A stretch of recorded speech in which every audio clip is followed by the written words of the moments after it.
My name is Edidiong Obot, and I am your host for today. And with me, I have the pleasure of introducing Miss Abby Kotun, and she is a lawyer with Haynes and Brooms. How are you doing this morning? I'm doing well, thank you. Thanks for having me. Awesome. So I'm just going to get straight into it. Okay. If you could tell us a little bit about yourself, where you grew up, the things that you've done so far, educational-wise, and things like that. Okay. Like I said, my name's Abby Kotun. I have been in Houston really most of my life. Okay. I was raised here by my two Nigerian immigrant parents. Okay. I grew up in Fort Wayne County. I went to Hightower High School. That's where I graduated from. Okay, Hurricanes. Yes, Hightower Hurricanes. We were part of the first graduating class of Hightower High School. And I was part of the engineering academy there. Okay. Because I liked math and science and I was good at it. And so then after high school, I went to the University of Houston and I studied chemical engineering. Wow. I finished that and then I started working for Chevron in process engineering. And I did that for a few years. Okay. For 2 of those years, I went to the Bay Area, Richmond, California, kind of next to San Francisco. And I worked there. And then I moved back and kept working for Chevron until I started law school. Wow. And I went to law school part-time for 2 years. I went to law school part-time, worked full-time for 2 years. Wow. And then I did like a summer internship. And then I went to law school full-time and quit work. And then after graduating from law school, I started working at Haynes & Boone. And I'm a labor and employment attorney. Wow. Okay, so let's talk about the quitting work to do school full time. I know there are a lot of people who may be in grad school or professional school who are or trying to enter and they're having to make those hard kind of decisions. Yeah. Where am I going to get my income from? Who's going to take care of my bills? If I have a family, who's going to help feed that? Yeah. So talk about how did you, summon up the courage to quit that and pursue law school full time? So I guess because I started the part-time program, I really at the beginning thought I was going to be in law school part-time for the entire 4 years. But after about 1.5 years, the people in the career counseling department, had a meeting with me and they were like, look, if you want to do this law thing, you're going to have to get an internship. Just like, when I was an undergrad, that was the same thing. If you want to get a job in this area, you're going to have to get an internship. And so I thought about it and I was like, wait, you mean I can't stay at my company? And so I started asking around, trying to make things happen on the inside, and that was not happening. If you want to go work for a Chevron or a Shell or an Exxon in the law, you have to go work for a large firm first, and then maybe they'll hire you, maybe. So I figured that out then, and it was a rude awakening, really. But then I started interviewing for jobs just like you do in undergrad and was able to find a summer internship. I asked my job to actually let me, do that and come back to work, and they said no. So it's kind of like, God pushing you, or God pushing me in this case, and I decided that this is what I want to do, and this is now the time that I'm going to have to make the jump. I have student loans, just like a lot of the lawyers that I know. So that's how I got it paid for. I got a few scholarships along the way, but that was the time I had to make the jump. And to be honest, in the long run, it did work out. I had to kind of sacrifice for a couple of years, but it's paid off now. So okay, so I'm gonna still stay on that topic. Okay. You say you were chemical engineer, and most people in that field, end up moving up the career ladder, doing different things. So what made you say, I don't want to do that, I want to pursue law? So I always tell people I've always wanted to be a lawyer. Okay. I love to argue. I love to talk about the different sides of an issue. I like to, yes, kind of. And I never did debate really, but I like the logic of it. Okay. And so I knew I wanted to do law. Engineering was actually, I did that because I was good at it, and you have to do something in undergrad. Yeah. So I took I took the LSAT, the law school entrance exam, my senior year in college. So I knew I was going to do law school. It just took me a few years to get there. Gotcha. Okay. So we're gonna switch gears now. So tell us about what you do in the community. What are you doing? Any positions? Anything coming up? Okay, sure. So first, I am the Vice President of Fundraising and Sponsorships for the Nigerian-American Multicultural Council. Okay. And that is an organization that's really intended to bring together the Nigerian community here in Houston and kind of lift us all up together. I've been involved in that for maybe 4 to 5 years. I was first the Vice President of Education, and I helped with like all of our programming for the high school students and the college students. But now I do fundraising and sponsorships, and I try to raise money for all of the programs that we do throughout the year. So that's one organization that I'm in. I'm also currently the president of the Houston Lawyers Association. HLA is Houston's Black Bar Association, so it's a group of our Black attorneys and other attorneys that would like to be members, and we kind of champion issues in the Black community and issues that are, you know, pertinent to our members. And we do like we call it CLE, continuing legal education, so classes to help us stay good lawyers. And then we also kind of have seminars for the community, or we take on cases on a pro bono basis for people within the community. After Hurricane Harvey, we had a few programs geared towards our community and helping people who had legal issues there. Okay. So I kind of want to touch on the Nigerian-American Multicultural Council, right? AKA Nancy. Yes, Nancy. What made you say I want to get involved with this? So at the time that I became involved with NAMC, I was active in AfriPro, which is African Professionals Houston. So we partnered on a program for high school students, and that one was called, and is still called, Career Discovery. And I got to speak about being, at the time, an engineer, and spoke to kids who were looking at that as a possibility, and tell them how cool it was and why I liked what I was doing. And so I got involved that way, and I really liked that program, and that's what made me jump into helping NAMC on education after that. So NAMC, I forgot the question actually. So what made you get involved with that? That's what it was. That program. And actually since then, we've really expanded the types of things that we do. We do the high school programming, we do college programming as well. We do AfriFest, which is a festival of African arts, culture, and entertainment. We've done it now, I think, 5 times. When is it usually? This year was in September. It's always between August and October. We do it then. And we just showcase African culture and food and music to the community. I'm sure that's really fun. And yummy, yes. And yummy. Yes. Yeah.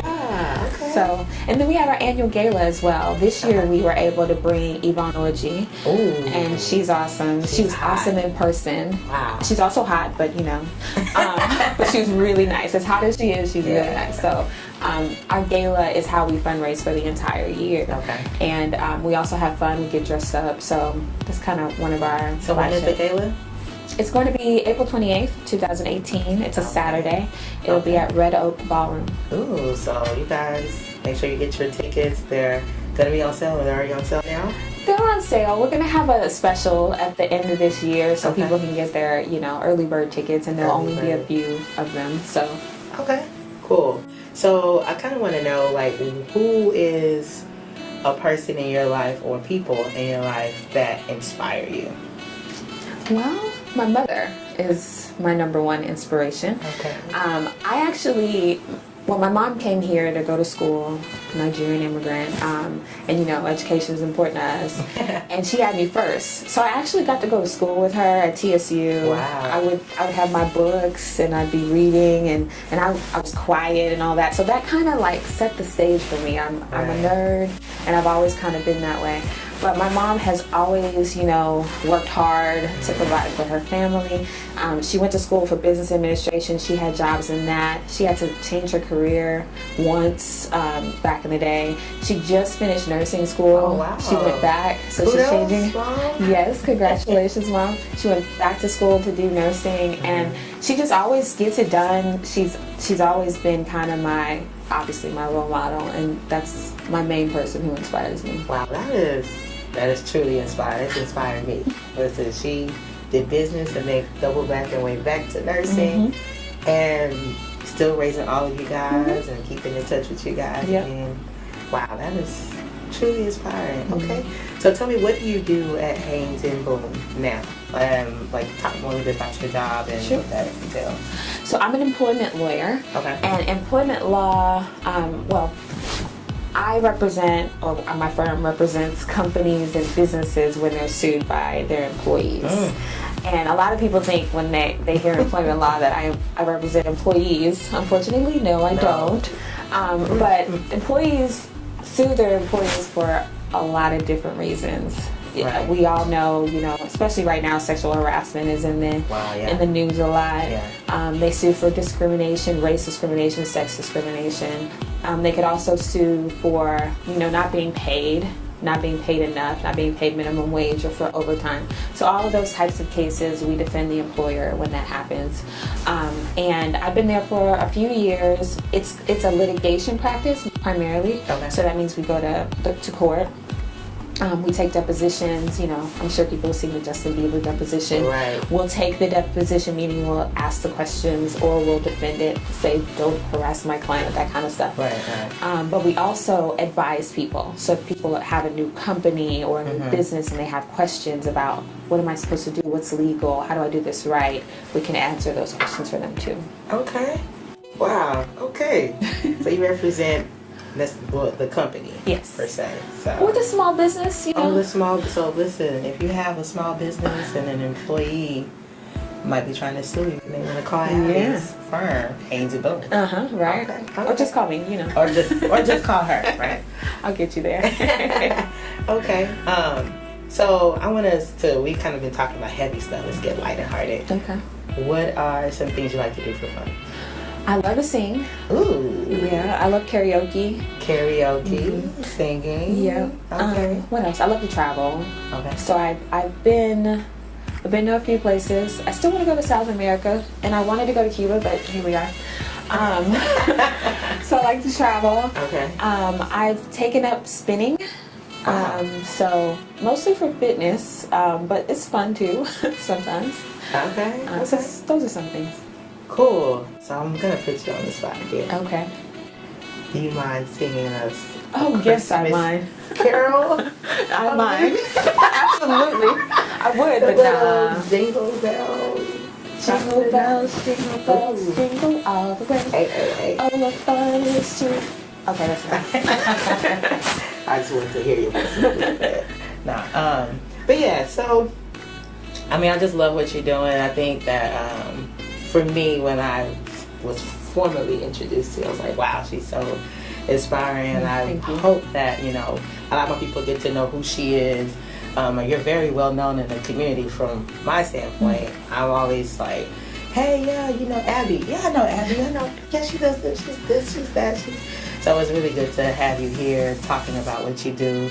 If there's any advice that you want to give to maybe a person who is looking to change careers, maybe they may be a young person or old person, what is something that you would tell them?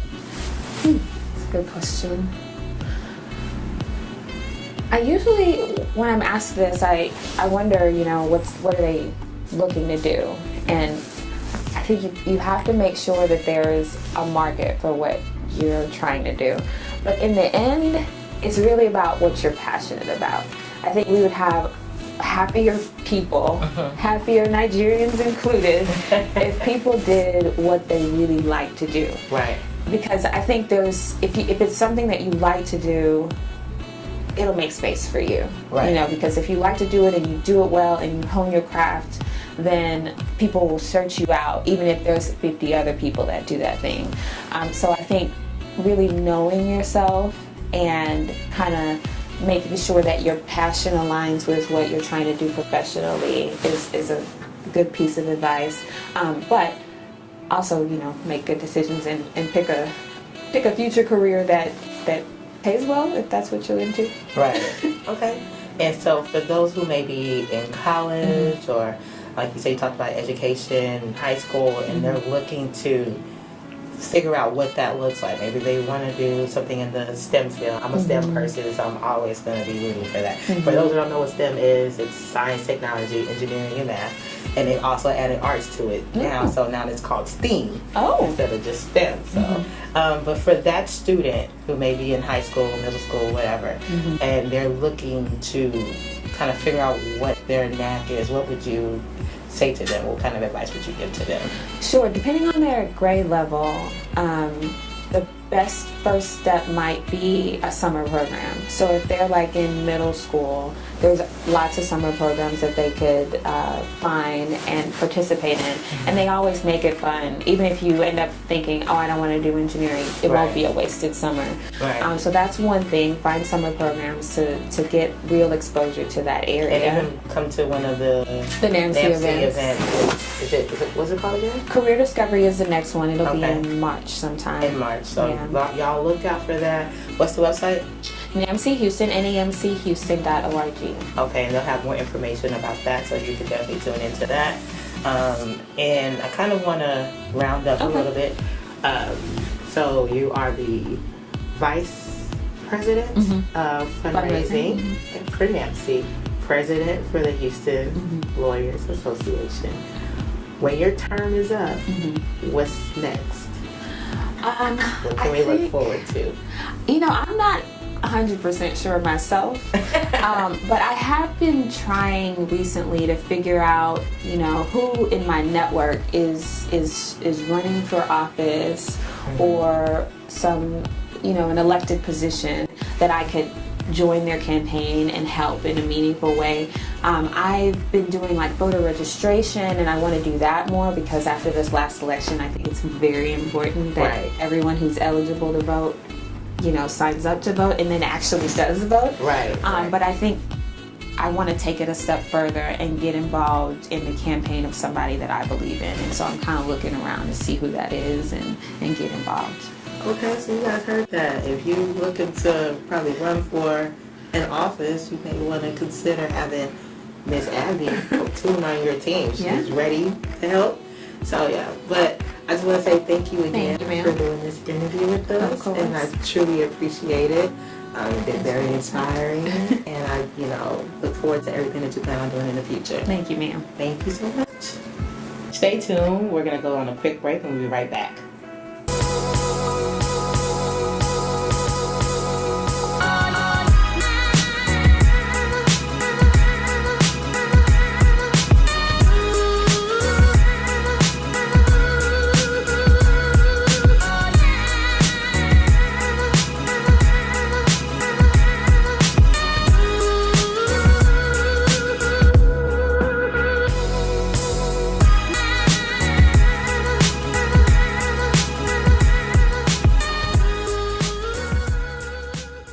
Welcome back to It's Our Time. I'm your host, Edidiong Obot, and I have with me Abby Kotun.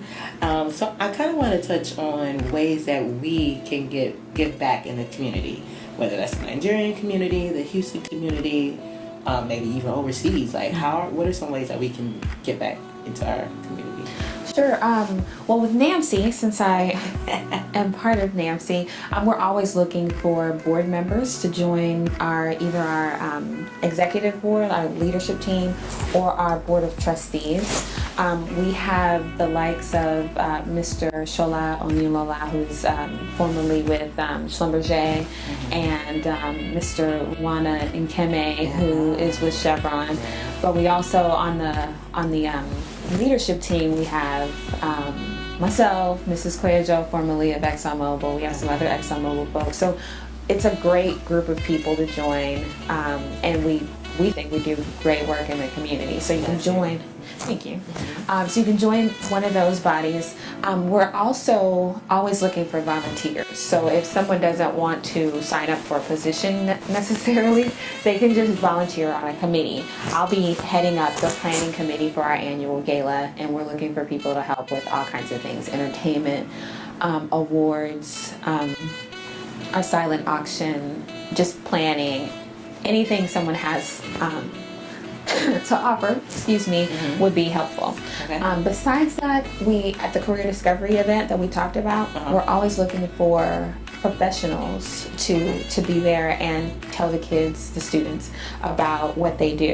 Right. And if you're an engineer or a doctor, that's great. We need those, but we really need the people who do stuff that's not typical.